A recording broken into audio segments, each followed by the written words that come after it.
या ठिकाणी भैया ड्रायव्हर कचरेवाडीकरांना 500चं बक्षीस आहे. भैया ड्रायव्हर आपलं 500 रुपयाचं बक्षीस घेऊन जायचंय. सोन्या ड्रायव्हर निंबूतकरांनी सुंदर गाडी पावली. गरुडा आणि कृष्णाजी पारवडीकरांच्या आणि मोरगावकरांच्या कृष्णाजी त्याबद्दल 500चं बक्षीस. ऑनलाईन सोने आपला मोबाईल चेक करायचा आहे.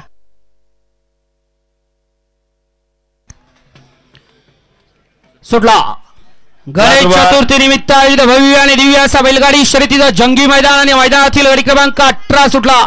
18 मध्ये 2 गाड्या बाद झाल्या आणि इकडे दोघांच्यात लढत चालू आहे. कोण बाजी मारतोय 18 मध्ये कोण होणार गट विजेता बैलगाडी मला. अतिशय सुंदर अशी गाडी पळते.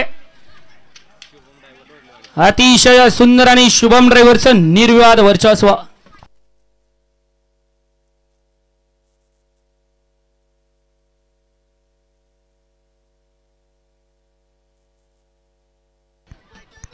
गाडी क्रमांक 16 मध्ये सुंदर गाडी पळाली. मोशीकरांचा राणा आणि त्यांच्यासोबत आळंदीकरांचा तुफान पळाला.